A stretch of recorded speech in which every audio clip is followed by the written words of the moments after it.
Hello and welcome back. I know it's been a while. Uh, we had the whole Indie Animation Gala and Indie Animation Day, and I am Mike from Growworks, and of course you saw my stuff. But today I am joined by a fellow indie animator, Samuel, the creator of Obsidian Archives. Hey man, how you doing? Oh, great to be here, and Mhm. thank you very much, Yeah, Mike. yeah, How yeah. you been? I'm good. I'm good. Just uh, dealing with awful Chicago Midwest weather. Just Oh dear. yeah, it's either like super hot by us right now or it's raining like hell. So what about you? How have you been? I've been good. My sleep cycle has been all over the place. I've been Mhm. doing a lot Oh, of audio design for the upcoming episodes. of I course. usually do the audio first before I like make the episodes. Yeah, yeah, yeah, yeah. Yeah. How else have you been? You got any like anything else you've been talking about, or any projects you're potentially working on other than this, or just I lay it down like this. So basically, I have like individual animators who are each working on like a different short. Mhm, mhm. Um, it's going to be like kind of like a conveyor belt, sort of. Ooh, yeah, that's a very fun thing to hear. But while we're on the subject, well, let's get into it. Today, I am talking to the creator of the Obsidian Archives about his series, the Obsidian Archives. uh, yeah, would you like to kind of give us a general kind of pitch of the series? I think the best way to describe it is the exiled son of Mordred Pendragon must reclaim the throne of Albion with the help of a she demon known as Zeria. Little does he know, this she demon known as Zeria wants to become a princess, and she is going to annoy the hell out of him to achieve that dream. Hmm. Hmm. Yeah, that's great. All that stuff. Yeah. Were there any like I love this like all these characters' looks and fancy and stuff like that. Was there any like uh influence in your series other than you brought like mentioned X File like just from like the look of it alone, or is it just kind of general dark fantasy stuff? Well, I've been heavily influenced by like Game of Thrones and stuff. Hmm. Very disappointed with how like the last season ended. Obviously, I think that's a common Hmm. sentiment. In terms of like aesthetics and stuff, I kind of go for like the grim dark, like militarized like uniform, but I wanted to throw in something cute to kind of juxtapose Hmm. the oppressive atmosphere. Like if you ever play like League of Legends or you play Yeah. other fancy stuff, you get a lot of like short characters that are like about like need to waist height or Yeah. whatever. Love That's more impish types. yeah, exactly. Yeah, yeah, yeah. Would you say like I'm not sure how long has this been in like production, like even just like thought wise. Was it influenced by stuff like Arcane? I think I started working on this before Arcane came out, but I think Mhm, Arcane probably had a part of an influence. mhm. I tell it to you like this, right? If you've ever played like Legend of Zelda on like Wii, I think you might like know where I was going Mm, with some of the designs. yeah, of course. Yeah. Yeah, I mean, while we're here, why don't we get into the very first character of the series? Oh, sorry, the setting. Oh, the setting. Yeah. So the setting takes place on the many worlds. They're like floating realms that interconnect each other via like whirlpools and underground tunnels. Mhm, Ages ago, ancient wizards would like make portals to get from one world to another, but some of them would like F up really badly and cause either the earth to cave in or water to kind of like funnel through, perpetually mhm. keeping the portals open. Yeah. Hmm. Um, There's a place called Albion Prime, which is just a combination of the Mediterranean, Europe, and Britain. If Britain was like three times bigger and its own supercontinent. Mm. However, the Obsidian Archives takes place on a different realm known as Obsidian Prime, which used to be known as the Spiraling Isles. Mhm. You had the Sandlands and the nation of Obsidia, but Obsidia was kind of like it like in serfdom to the area of Silica, basically. Yeah. It's a long history. It takes place within the span of 1,000 years, obviously. Oh, wow. Yeah, it seems like you've done like a lot of research for this kind of stuff. Was the are you mentioned some of the cultures of like Britain and Europe and the Mediterranean. Was there any like influence in like how you would design them as well? Like was that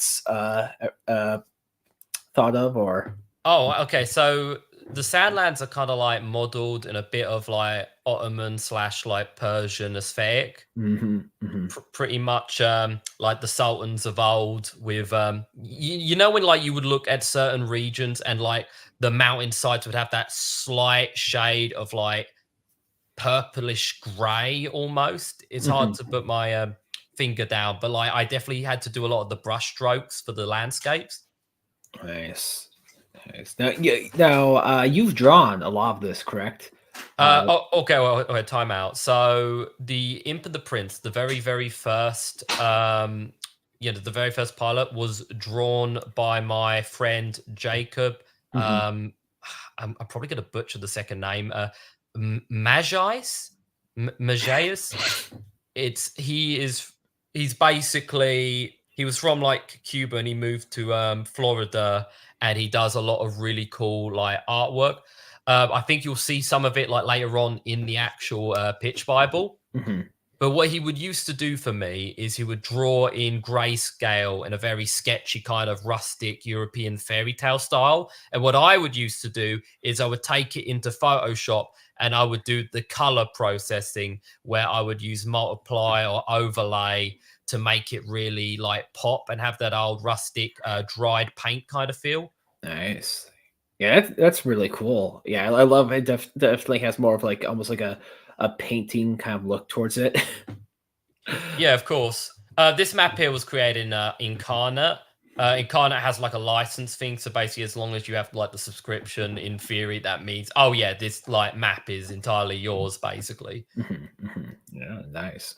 Now you mentioned that their realms. Would you say like is that just the term used to describe lands, or is that like are they separate by universes, or they their own worlds, or? Well, most of them are pretty closely clustered together. Mhm. Um, I think I actually have a document that isn't in the pitch Bible. I could like totally like give it to you right now, and it would actually save you a lot of trouble.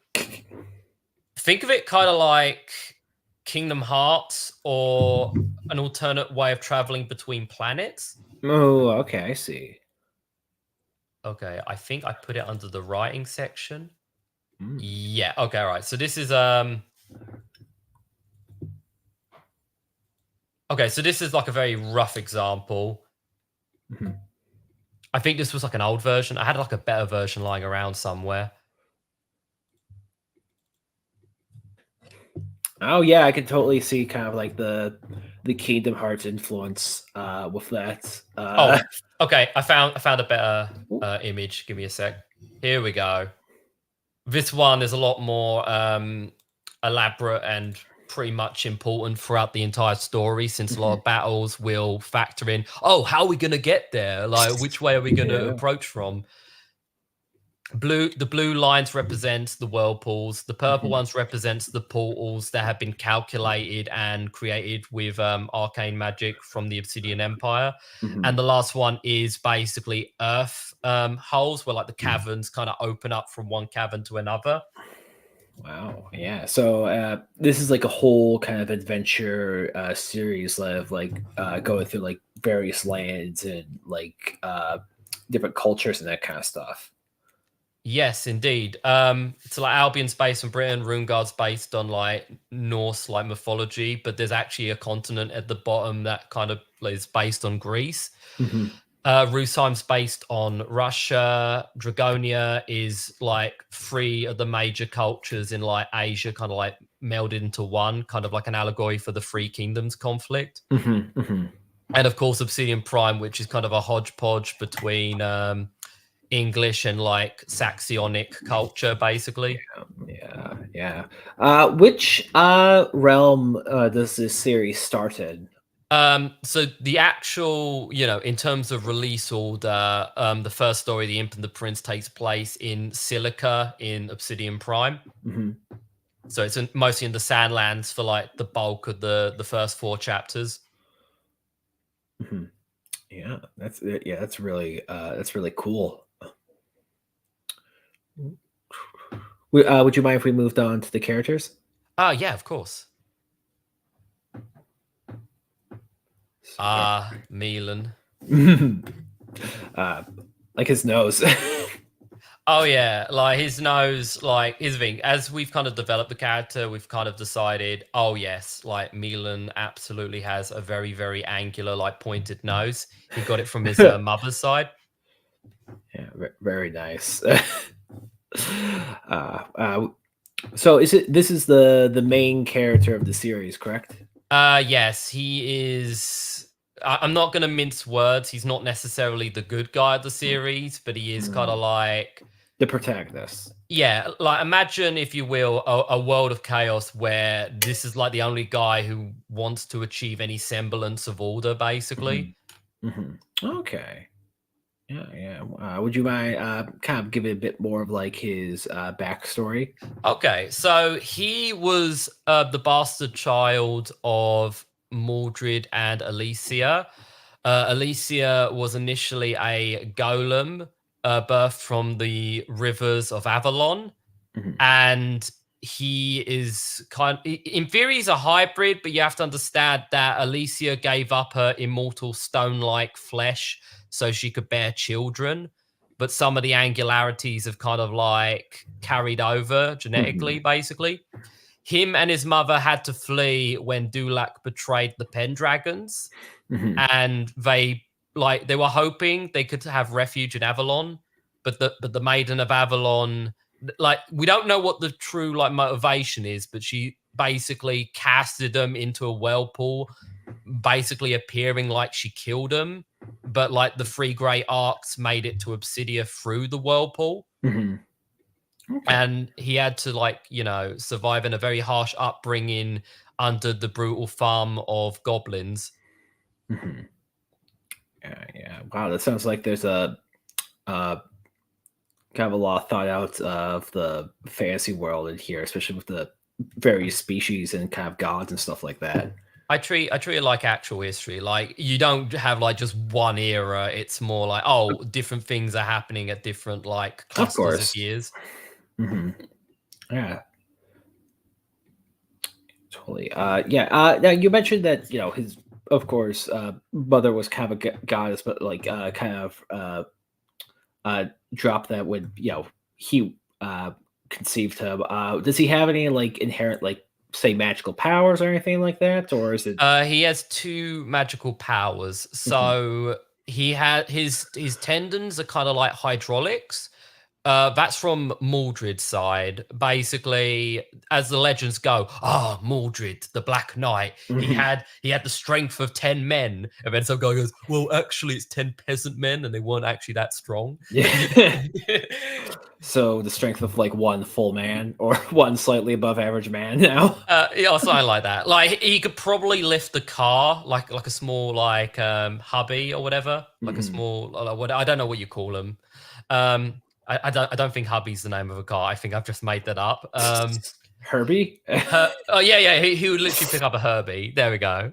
But his other ability, if you notice on his right hand, like Mhm. most Art of Milan, he would usually wear gloves. But whenever you do see his hand, you notice his right hand is like this mummified corpse hand. Mhm. That hand has the ability to manipulate time in a very, very specific way.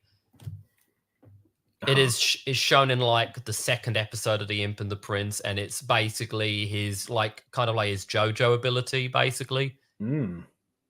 Yeah. Would you say stuff like anime at all was an influence in this, or? Oh yeah, JoJo, like, specifically. Yeah. Like Jacob, he's just a big fan of JoJo, so whenever he does a lot of the drawing, he tries to like get Mhm. influence from the poses and stuff. Oh yeah, yeah, that's great.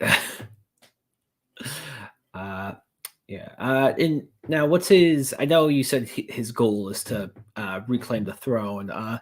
Is there anything else he's kind of setting out to do, or is that just mainly his main thing? Or I think, on a philosophical sense, he has the obligation of a monarch. his whole ideology is that it's a one of sort of self-sacrifice. Hmm. You know how like other nobles they'll live in luscious luxury and have bonbons and live on Yeah. couches and stuff. Like Milan is not about that at all. He's like, okay, I'm born for this purpose. I must like better the living standards of my people no matter what. Even if it comes at the expense of outsiders, which is kind of the flaw in his personality, basically. Hmm. Yeah. All right. Would you say he changes like his? Is the point of this like is he gonna like change his personality or motive as it goes on, or is he more of a, or is it like more set in stone with him, or? I think what's interesting about mortal characters as opposed to gods is that gods 9 times out of 10 have to remain static to what they're about. Uh-huh. But I think Milan is kind of fledgling in the sense that he's trying to figure out the exact criteria of which he should express who he is.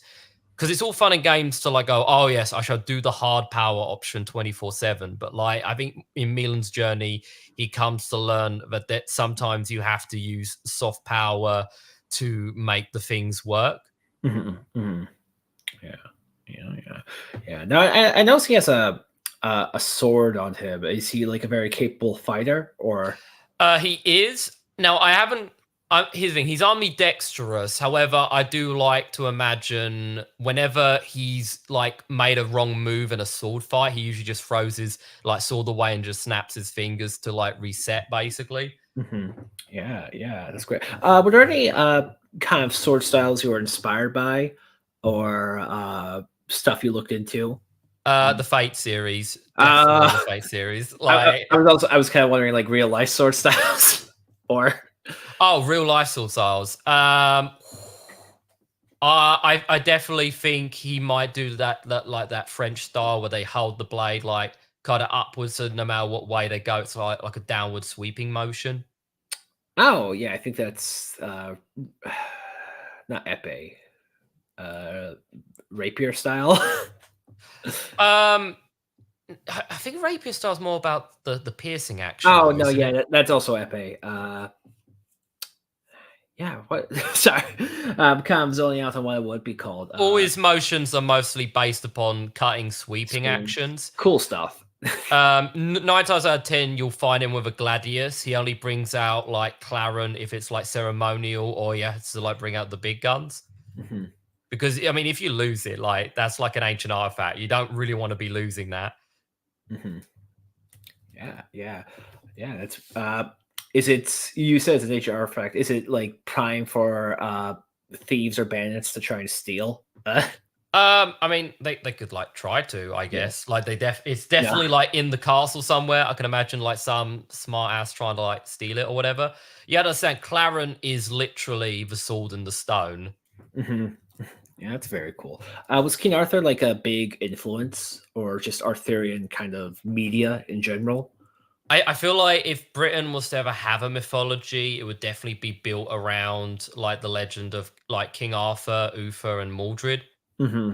Hmm. since they were like the three great kings, basically. Yeah, yeah, that's very cool. Yeah. Would you like to move on to the next character, or is there anything else you want to talk about this guy? Um, I think the whole point of Milan is for him to be like this kind of nuanced kind of villain that is Mm. somewhat principled, but it's like it's about being in a bind like ethically 24/7, basically. Okay, that's cool. Yeah, yeah, well, that's very nice. Oh, yeah, one more thing. Do you have a voice actor picked out for this character? Oh yeah, he's already been voiced by a guy named Will, who's like very British and very fluent in the mannerisms of the character. Hmm. Oh, yeah, very nice. Alrighty. Next slide. Sure. Yeah, I've seen this character around a lot. Ah yes, Zeria, the poster imp of the series. Yeah, yeah, yeah. So, can you give us kind of a quick kind of summary of the backstory of this character and maybe why she is so popular? Okay, so she's this like adorable, like chibi imp creature from the depths of hell who I mean, like she's from the last ring, but as you begin to find out, though she might have learned a thing or two from there, her personality doesn't actually fully like match up with the location. She's more into the idea of putting on like pretty dresses and having like delicious meals and stuff. Nice. She like as soon as she was born in hell, she's like, man, I'm gonna leave this place. I'm gonna go Yeah. somewhere cool, basically. Is she like a kind of a black cat among the imps right now, or black sheep? I mean, or uh, I think in the novelization I'm writing, it's pretty much implied that she wasn't that successful at being a last imp, and like her oh, brother would always have to like bail her out. oh, yeah. Her brother being D the demon. Mhm. Yeah. Now you just mentioned lust imps. Are there a variety of imps in your series? Absolutely. Like the way I've kind of divided it, there's 9 rings, but like I've kind of altered it from like Dante's oh, who let the dogs out, eh? Sorry. So I've sort of based it on Dante's Inferno, but I basically swapped a lot of it around because I found it not that well organized. Like, no, really, like there's a No. bit of overlap in certain sections, and some of the other areas sound similar to other areas, etc. So instead, what I've done is we have Purgatory, we have the 7 deadly sins, and then we have Dis, which is like the last ring of treachery where it's all frozen and stuff. Hmm. No one lives in Dis. Like literally, No. it's the carcass of Lucifer, and that's it, basically. Oh, yeah. That's great. What's her dynamic with Melon? Is it like a equal partnership, or is she kind of viewed down on as a person? I think what it is that on like an emotional, spiritual level, they are effectively of the same mind on a lot of issues, and Hmm. thus it's a very strong, it's a very strong like companionship or whatever. There's a lot of like working together and like brainstorming stuff. But Hmm. when it comes to their actual desires of girls, like Zeria is probably acts more of a noble than Milan does in certain ways. Oh, okay, that's interesting. Yeah. But in the sense, but like more in a Mary Antoinette kind of style as opposed to Uh, actual competency. like a spoiled person who just wants riches and money and fancy dresses. Yeah, but she's definitely empathetic though. Hmm. I think something about torturing people in hell is basically like put her off the aspects of doing the whole demon thing. Yeah, yeah, totally. Uh, would you say, are you going to try out different outfits of her if her goal is to like wear so many different kinds of pretty dresses, or does she usually get kind of put in like the same design? There's about like 4 different outfits. There's like the princess dress that she stole from Silica. Hmm.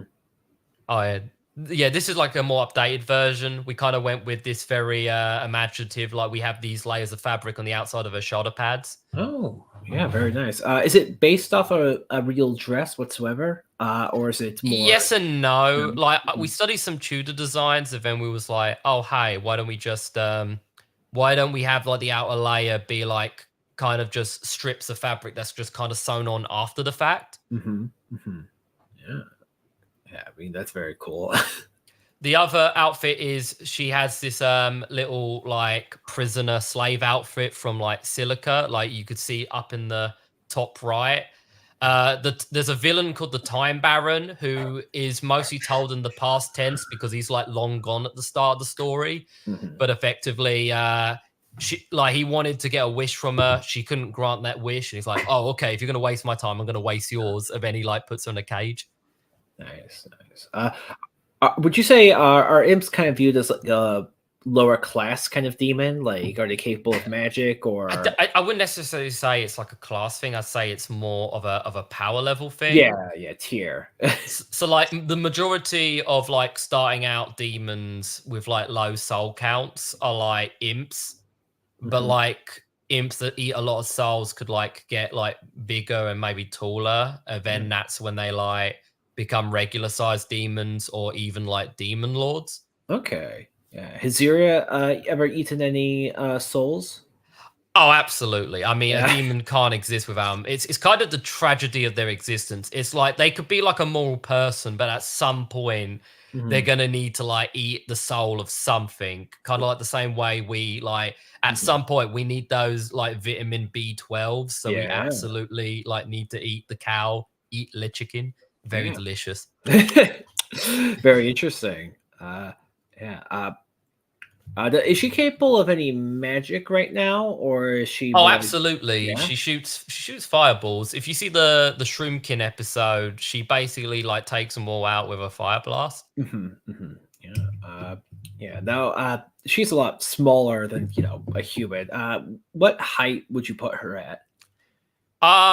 Here's the thing. It's kind of fluctuated between the different artists, but I Okay. always like headcanon. I've always like said she's about like waist high or whatever. Okay.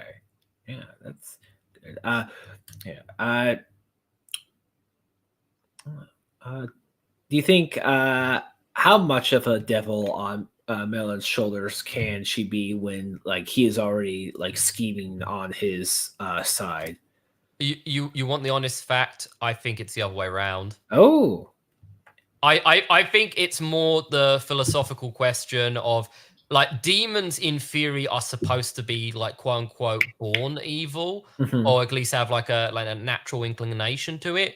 But with humans, they kind of choose the path, you Hmm. know? So Of it course. kind of puts things in a bit of a relative question, doesn't it? Yeah. Yeah. Yeah. Totally. Yeah. Yeah. Is she is she like an artist's favorite character to design? Like, cause she does she get like all the funny expressions or like all the like more abstract poses and stuff like that, or does she get the most outfits? Or I mean, she definitely has the most different outfits. Like I've already named two of them. The other two is the adventure outfit and the gym outfit. uh-huh. Effectively, when it comes to expressions and stuff, we have experimented around a little bit. Mhm. We kind of opt for like doing a very weird W shape where it kind of implies fangs, but it also kind of has like a devilish cat kind of look with the mouth. Oh yeah, I can totally see the kind of the cat grin look with her. Oh, that's great. Yeah. Oh, also, I noticed you put love interest question mark. Oh, that like so you have to understand like in the show, I will not use any of the terms that like modern people use because they wouldn't be invented yet, but they are absolutely the things of which they are in terms of like personality and leanings. So Mhm. like Milan, I'm gonna leave it up in the air, but basically Zeria does grow a lot of strong like feelings towards Milan. Mhm. But like Milan is like so obsessed with his work he like doesn't always seem to notice. Mhm. Yeah. Yeah. Okay. Oh, one. Well, two more questions. Uh, how? Because imps and demons have different ages than humans. How old would you say she is? Like, is she like? 666 years All right, old. that was gonna be. Yeah, that was exactly what I was wondering. Like, is she just 100 years old or 22? No, no, she's like 666 years old. Her height is mostly due to how many souls she has Okay. consumed, and because she wasn't that successful, like she's like at this like stature. She's more akin to like a gnome or a halfling or something. Okay. Okay. Cool. Cool. Cool. Yeah. Can would you say she's like vulnerable to any specific kind of magic, like holy magic, if that's a used in this series, or? She doesn't like crosses, and is the thing. It's very hard to enforce the silver rule, but like yeah, silver could like totally Mhm. like scare her off, basically. Like a silver knife? Yeah, it was a silver chandelier that like done D in. Ooh. Yeah. Yeah. We'll get to him next, but yeah, one more thing. Does she have a voice actress? Yes, she is voiced by a wonderful voice actress person named Jordan. I don't know what the like the gender neutral like term is for like I think. actor. Yeah, I'm pretty sure it's. I think it's also voice actor if it's like non-binary, but it's like ask them. But yeah, yeah, yeah. I get what you're going on. Uh, But yeah. Jordan. Hold on. Let me say the actual like full name because like they decided to swap from like using like a handle to like using an actual like full name probably for like Hollywood credits. So I think it's only fair that like they get proper shout outs. Mhm, Jordan mhm, Skarsvara. mhm. They are the voice of Zeria, and they do a very, very wonderful, great job. Yeah. That was actually how I was introduced to your series of it was a short with her just gremlin screaming. Which one was that? It was a parody of the I don't know what it was a parody of, but I know it's a parody of something of like I eat so much shit at the tavern and now I have to work out. Oh, that one. That's like the best one. Yeah. That one scored so hard on like TikTok and Instagram. Yeah. YouTube, not so much. I think No. YouTube's rigged. Oh. Well, yeah, that's actually I came across it on YouTube, but yeah, very funny. It's just a very good demonstration of like voice acting. Hold on, let me see if I can. Uh, I'm just gonna. I'm just gonna pull it up. I'm on your channel. Sorry, just give me a second. Shorts. Oh, here it is.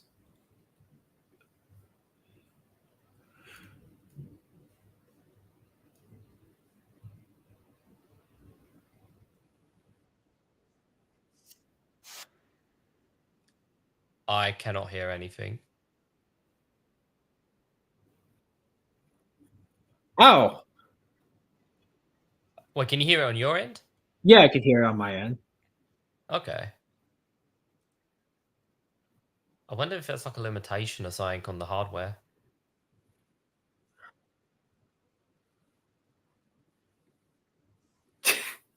Well, sorry to get back on track a bit of the next character, but yeah, of course, great shorts on your channel on the Obsidian Archives, which people can watch. But yeah, also next character, D the Demon. Ah, yes, Steve the Demon. He is like one of my favorites. Like literally, think of anything like dirty or saucy or just like very indecent, and D will be the one to say it. Even more so than Zeria. Zero doesn't really bring up anything unless it's like a little catchy, but she doesn't like she doesn't like go on and on about like different like sexual stuff. Like D on the other hand, like oh yeah, like does this little like, adorable little nasally voice. It's like how slimy can we get him like each episode? Yeah. So he's kind of like the. Would you say he's kind of like the butt monkey of the group? A little bit, yeah. Yeah. He used to be like much larger and taller until he got hit by a silver chandelier. So like to survive, the insides of his body kind of like melted down and reconstituted into a smaller imp, so he could like escape his carcass. Interesting. Yeah. And now I guess is he the weakest of the trio right here? Yeah. I mean, at this state, absolutely. Like he's mostly flung about in cages, being like dragged about, like, and whenever like Milan isn't keeping an eye on him, like D is like just playing little video games on a little hell port or something. Cool. Nice. Now does he is he like the does he like kind of like pull through at the end, or is he just like still like the worst person on your team, or just I don't necessarily think he's necessarily worse. I just think no? he just has like taste that he will just openly declare. I think it's more of just a personality type than anything. Okay. I don't necessarily shame him for it unless like he begins to like cross boundaries, and usually like the universe kind of like slaps him in the face when he does that. Was he like you? Well, you said he used to be much larger and he used to be Zera's boss when before he got hit by the chandelier. Was he like well known or feared? Oh yeah, he was like second in command in like the Lust Realm. He's like Asmodeus's favorite son. Like biological son, or is that like a? Okay, so in the Lust Realm, like about 90% of the demons are related in some way. Mhm. and you could trace most of them back to Asmodeus. Mm-hmm. Yeah, I mean, I've actually, weirdly enough, I did do research long ago about the whole Solomon his rings thing, and like uh Asmodeus, and like a lot of kids, like a lot of stuff with that guy. Oh, absolutely. Yeah. Like he hasn't been like revealed yet or No. anything, but like that's gonna be Okay. pretty But much a big deal. okay. But he's still like alive in this universe, correct? Oh, all the famous demon lords, like in like biblical like scripture, are definitely still alive. The only person who is currently dead is Lucifer, or more Mhm. precisely, the original Satan. Okay. Satan isn't so much a name as it is a title. It is a demon who is strongest, who will like challenge the mantle on God, basically. That's really cool.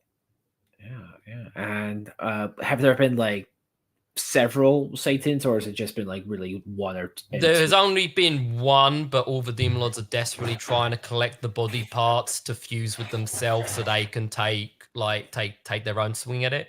Okay. Yeah, that's very cool. Yeah, I don't think I've kind of heard that take on kind of the Satan before.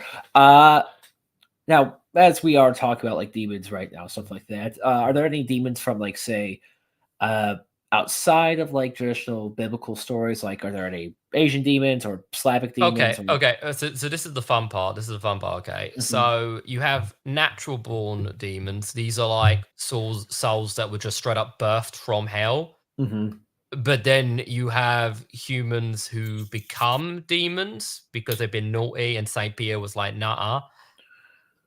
Oh, okay. Yeah, yeah, that's cool.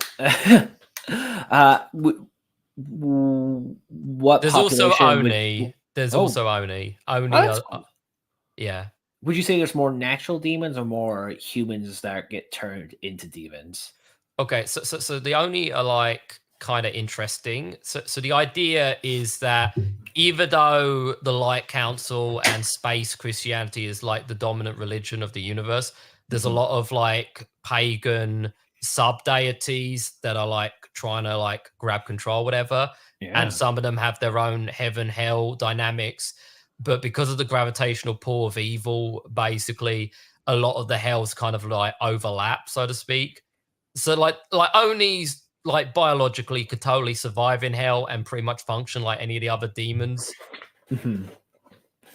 Yeah, it sounds like you did like a lot of research and some world building here. Give it a It's lot. very Yeah. pluralistic, very Mhm. pluralistic. Like Yeah. if you could think of a thing that exists, it probably exists in some capacity. Oh, I love that kind of stuff. Out of curiosity, was something like Discworld ever an influence in your writing, or?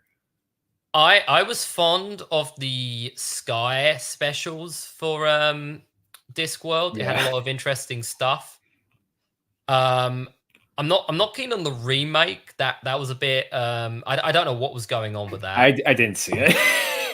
Uh, I, I, I think they got like an art student and they just like threw everything at the wall to see what stuck, and I think that mhm. was like a bad approach. Ooh, yeah.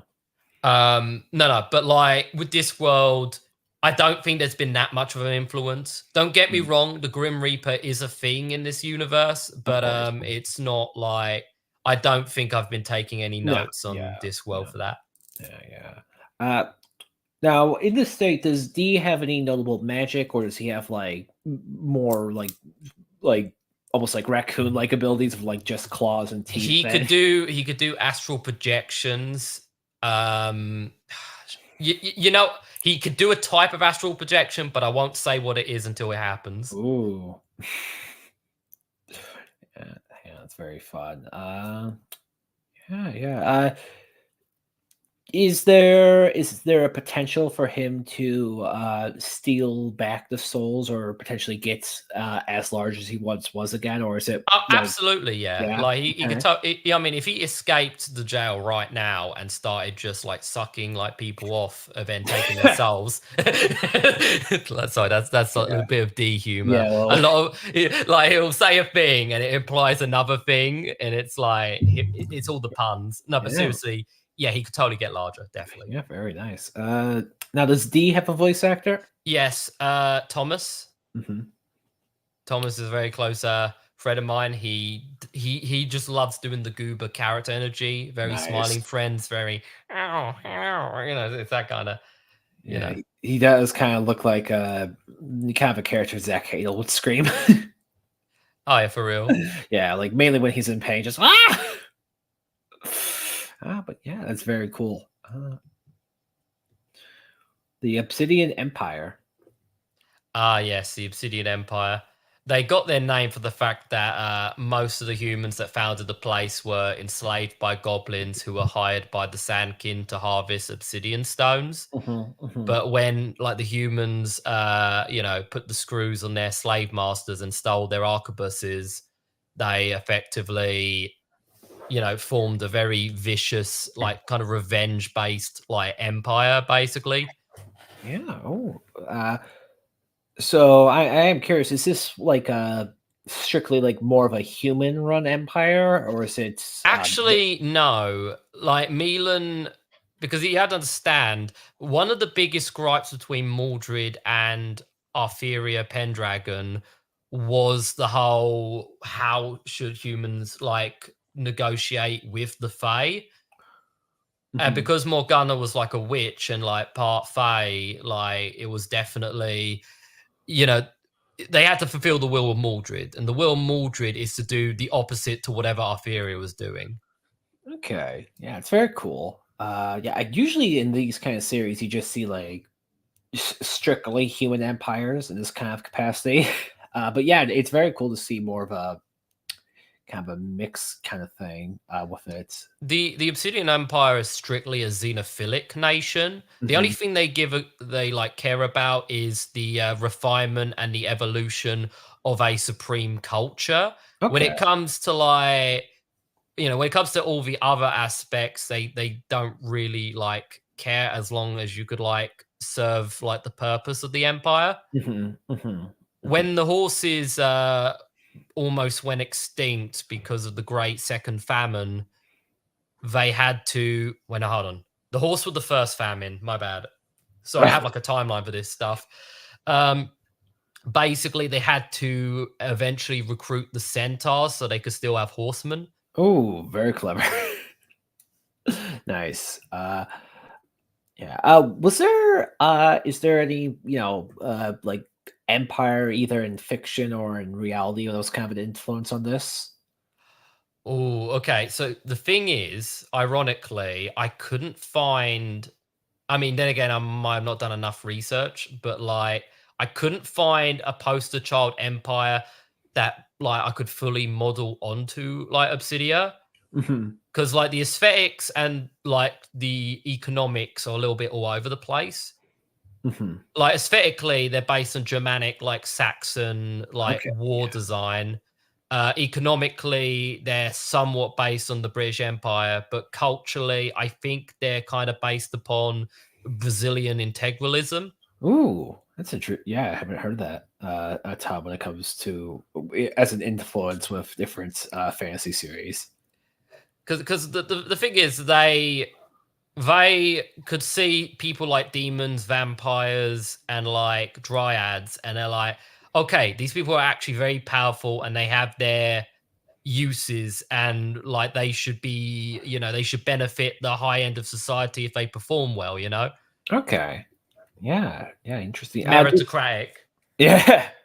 Yeah. Do any of the rankings come from like based on your race or species or magical Uh, ability? no, but like institutionally, it still kind of ends up being that way anyway. It's Okay.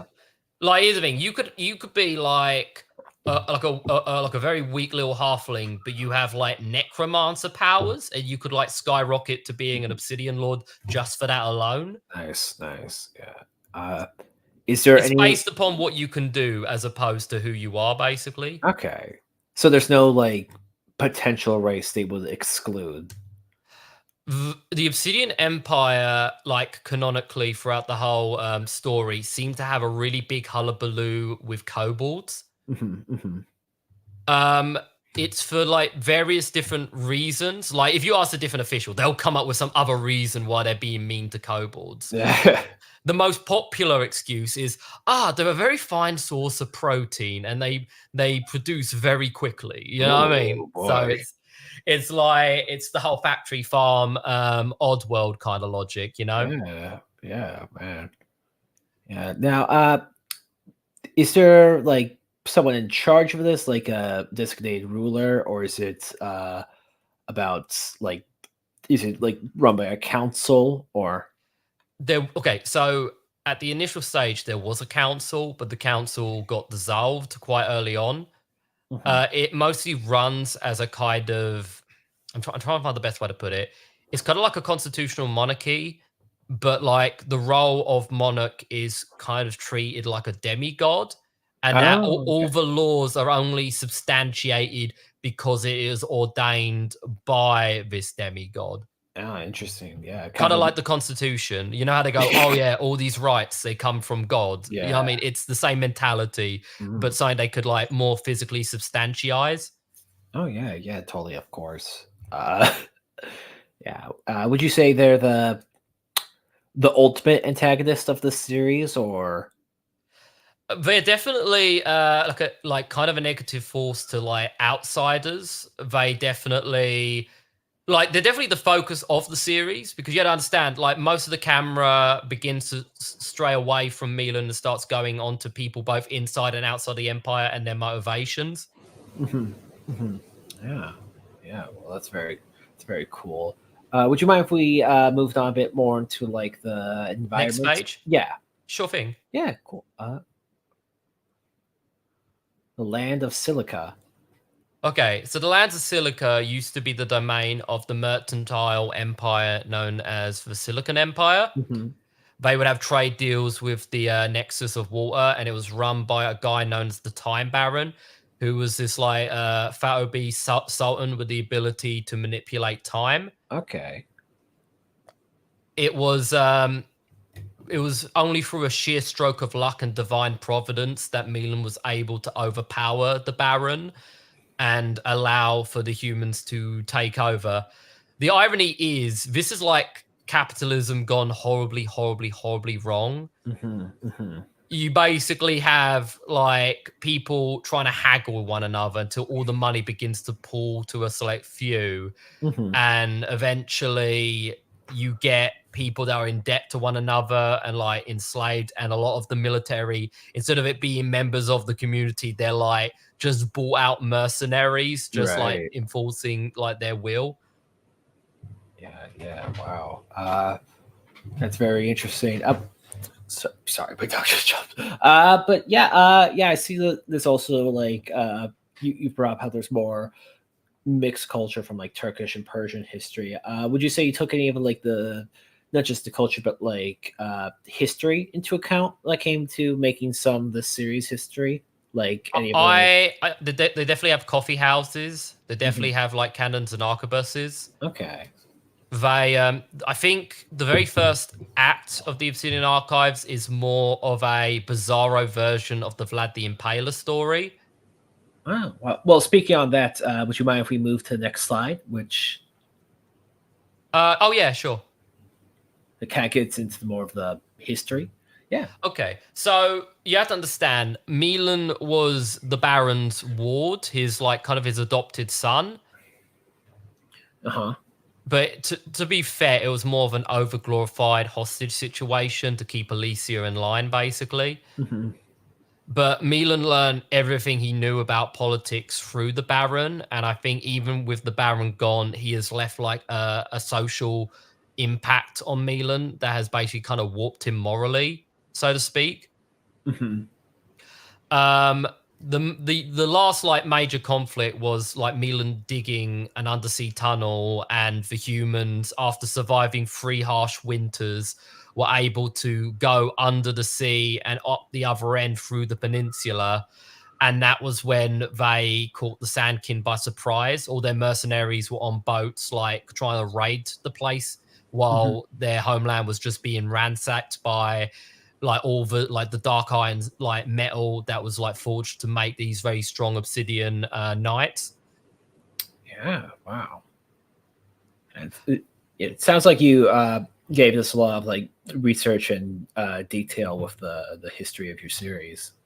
Yeah, the sandkin. Okay, so with the biology of the sandkin, their flesh is made out of sand. Hmm. They made a Faustian bargain with a god trapped in a crystal to basically turn the carbon in their body into diamonds that they could they were meant to give it to charity. It was like, oh yes, use the carbon in your body to enrich the poorest among you. And then they were like, ha, lol, no. And then they started building big palaces and stuff. Yeah. So they're basically like sand mummies without the bandages, basically. Hmm. Hmm. Yeah. So would you say they're like made of sand? Does it mean if like they go into the water, they're doomed, or? No, not quite. It's more like their body is composed of silica. Hmm. Hmm. Okay. Scientists and sci-fi writers have always pondered upon what a silicon-based life form would look like because it was so close to carbon. Hmm. Okay. Yeah. Was there any specific sci-fi series that was an inspiration for this? Uh, None specifically. Like literally, I think sand, silica, carbon. Take the carbon out, swap the silica. That's it. Just done. You know what I Yeah, mean? yeah. You just thought the The science infinite, of it. yeah, yeah, and like all the infinite like sand worlds and sci-fi series. I guess there might be a slight Dune influence for the fact that, their ruler was literally called the Baron, Oh, so to yeah, speak. yeah. Uh, well, speaking of, as we've talked so much about fantasy creatures, why don't you tell us a bit more about like kind of the history of the fantasy creatures, like the variety that you have in your series? Okay, so we have the Obsidian Centaurs. They are centaurs that are born on the Isles of Obsidia. They kind of dominate certain areas of the grass and the forestlands. But the Mhm, problem was like biologically they were close to extinction because of their susceptibility to a type of infectious fungus. So Milan, out of his quote unquote infinite charity, gave them penicillin and they've basically signed up. mhm. Yeah, yeah, it's very cool. Were they like the easiest to, kind of I wouldn't say easiest because they initially had pushback. Like Milan spoke to their chief Darkoof, and he was like, "Yo, listen, all right. I heard what you did to the kobolds. All right. I'm not gonna fall for that spiel. What happens if another winter comes and you get a little peckish? You know what I mean?" of And so course. Milan had to prove something substantive that, oi, listen, all right. Okay. I pretty much saved your people. Give me a shot, bro. Yeah, yeah, yeah. Yeah. And what about other stuff like such as the trolls of your series or Okay, so the trolls haven't made a reveal yet, but they are going to be very important to the story. They usually okay. live well. People say, "Oh, they live under bridges," but really, bridges are just they're just gates that are Yeah, just done sideways. that's funny. Oh, it's very witty. They mostly live underground. Mhm. The way the whole stone thing works, because you know how in different fantasy universes they have different rules to how the stone works when trolls go into sunlight or whatever. Of course. In this one, it's just a mild inconvenience. They get to the stone as long as you don't tip them over. They'll dehibernate once the sun goes away. Mhm. Yeah. Yeah, it's very yeah, it's a cool kind of take on trolls I haven't heard a ton. There's also vampires. Vampires and demons are actually somewhat related. Demons are nothing more than fallen angels, but the fallification process also happened to one of Adam's sons, Cain. Obviously, it's a Mhm. very common vampire trope where they go, "Oh yes, the curse of Cain." Oh, Um, but the thing is, demons kind of treat vampires almost like race traitors because they're loyal to humans. Because vampires, even though they drain humans, they still want humans around, so to speak. Okay. Yeah, yeah. So are vampires like can they be like from a like can a troll become a vampire, or a centaur become a vampire, or? You have to have like a functioning like blood system and soft skin to in theory become one. Mhm. Okay. Yeah. What would you say they're kind of like uh the fancy creatures that run into like our main cast? Like how they kind of like deal with one another? Is it more of a trying to like get them to work with them, or is it more of like are they like on the run from like trolls a lot of the time or something like that? Okay, so there are a handful of species that probably go after the Obsidian Empire, mostly kobolds or the eldritch. Oh, they had a hard time with elves. The problem with elves is even though they're an advanced civilization with very long lifespans, their culture and their tree hugging nature is very incompatible with Obsidia's domination of nature mentality. Mhm. So they're always pretty much at odds unless like tribes of them like get like captured and then eventually like culturally indoctrinated to take on like the Obsidian mantra. Mhm. Yeah. They always like try to find like a way to increase their numbers before they consider the like murder route. Nice to know. Now, one more question. You said there is like, of course, like slavery and prisoners with this kind of stuff. Is there any like species or creature in this that like is like sought after, or that's like considered like especially like rare or interesting, or? Okay, there's a few. So in Obsidia, they have pets known as drakes. They're like dragons, but they only have like two legs and two wings, or they have two arms and two legs, Hmm. or rather, it's like more like four legs because they kind of walk on fours if they have the arms like that. Uh huh. But the thing is, they domesticated them like humans did, like dogs, like wolves to dogs. Hmm. So they're very loyal. They like to like lick their own in the face, but they do also set fires sometimes. So Hmm. it's still kind of risky. Yeah, that's very cool. Now. There's also the elusive doppelganger. They're like the crown jewel of all the species. Mm. Because unlike all the other species that have like set characteristics, the doppelganger can like mimic most of them. So, like from a Charles Darwin perspective, he would consider them to be like the ultimate species. Okay. Yeah, it's To very. like change into anything is to dominate nature, basically. Mm. With, I'm guessing, not a ton of limitations of what they can or can't change into.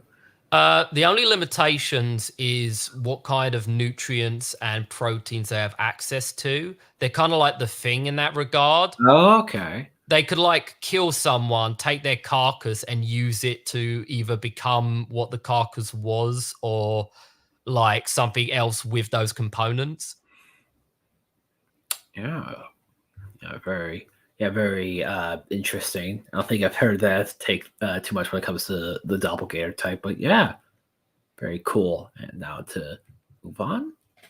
Plot devices.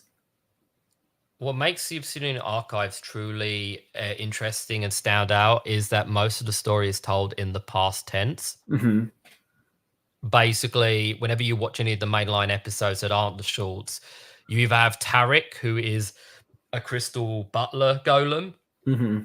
who usually tells like the mainline stories. And then you have, Tarek is the one on the left, correct? yep, Okay. Tarek's the one on the left. The one on the right is a guy known as Elias Flynn. He is in charge of the video archives. Now, sadly, I had to like I realized that some of the videos were a little too dark for like general audiences, so I had to like kind of remove some of them. But effectively, this was like back when ARGs were really popular, Hmm. like Mandela Catalog, Yeah. The Boiled One, etc. Very grim, dark, kind of reminiscent of like 1940s propaganda, but like in VHS quality. Hmm. Yeah, that's very cool. Yeah, so yeah, definitely a series that gets into like a darker territory than you would expect, right? Yeah, it's very like modern day Obsidia is like very diesel punk, a lot of Hmm. like strict uniforms, a lot of like propaganda, a lot of like promotion of cross insemination and all that to like Mhm. make a stronger soldier of tomorrow, so to speak. Yeah, yeah. That's very yeah, very cool. Now, give me a bit more about like the project itself and kind of your overall goals for it.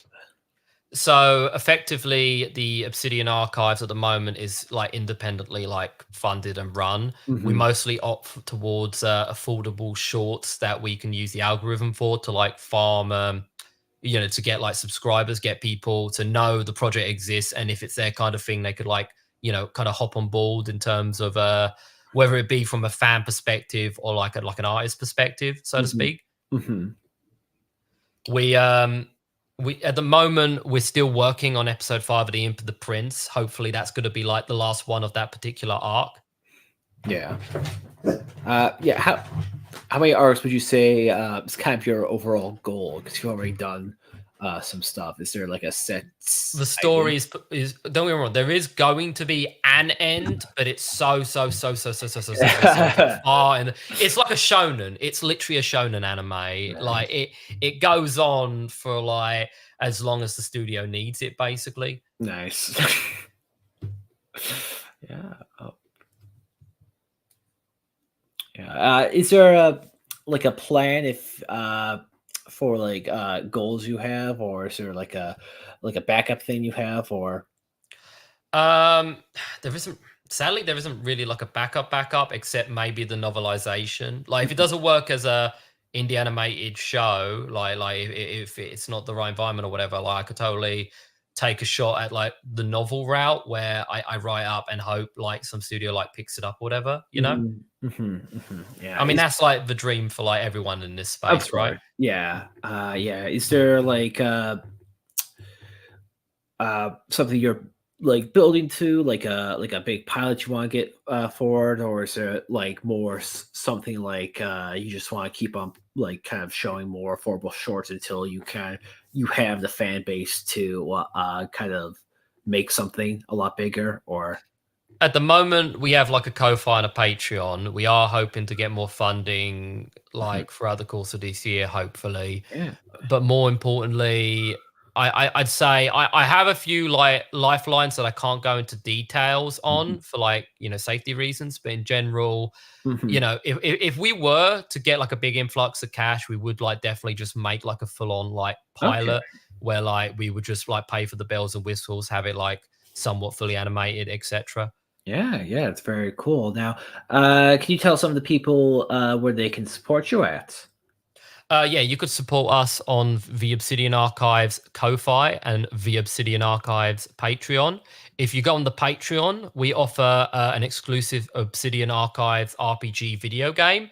It's very Ooh, short. Basically, it's an overglorified clip show with some exploration and hidden lore bits that you will not know through the videos. very cool. On the Ko-fi, we offer a chance for you to be a character as either like some sort of fantasy creature or even just a full-on like goober imp or whatever. Mhm, mhm. Yeah, yeah, very nice. Would you kind of like to tell us about some of your socials where people can find you at if they want to support you? Yeah, we have a Twitter. On the Twitter, I only promote stuff that involves the project. I try and keep things pretty studio like decorum, so to speak. So Mhm. it's all, oh, Obsidia's doing this, Obsidia production stuff that. Here's a meme. Isn't this meme funny? Ha ha ha. Like all corpo speak. Like Of um course. oh yeah, we got the gala, we got the licking on a lemon. The animation day, all that stuff. Yeah, Oh but of yeah, course, we at the got into same time, Reaper. That's pretty yeah, cool. yeah. At the same time, though, people can still check out several of your shorts and animations on your YouTube channel, correct? Yeah, absolutely. Like we have shorts in both 16 by 9, but we also have shorts by like 9 by 16. I feel like they kind of two different objectives. Like you use the actual videos if you want like the generalized staying audience, but then you want the shorts so you can like scoop up like new eyes, so to speak. Like Mhm. if you want me to speak purely from an honest marketing perspective, I feel like Yeah, PR's great and all, but I think having like an honest demeanor of how like the system works, Of I course. think could at least make you appear to be more reliable in the long run in terms of info. Yeah, yeah, of course. Do you have now? This is more of a matter of opinion thing. Is there a certain comic or short you're specifically proud of? I think in terms of raw numbers, I really like the gym short. I Yeah. think it kind of touches upon both demographics of people that want to lose weight, but then people that are like totally into people gaining weight. Like it just kind of covers that nexus zone, kind of a struck of good luck, so to speak. Mhm. You want to see if the yeah, I think your platform just doesn't do desk audio. Huh. Yeah. But yeah, yeah, it's been really great talk to you and all this stuff. Would you like to tell them one more time of your name and where they can find you? Just Okay, so the franchise is known as the Obsidian Archives. The is part of that title. And you could find us on Ko-Fi on the Obsidian Archives, and you can find Patreon on the Obsidian Archives. Now I notice you also have a Discord. Yes, we also have a Discord. It is available on the link on our Twitter. If you have trouble getting in, don't be afraid to like DM me. I could like get that sorted for you. Mhm. It should just work though. It should be fine. Yeah, yeah. Well, thank you so much for joining us. I am Mike It's from been a Grunworth. pleasure. Yeah, and this. Thank you so much for joining me, Samuel from the Obsidian Archives. I am looking forward to your series as well as like any more updates. I got And some juicy stuff planned. Wait ooh, and see, you know. yeah, very nice. But yeah, it's been a pleasure for you coming on, and thank you so much for joining us, everyone. Bye. Cheers.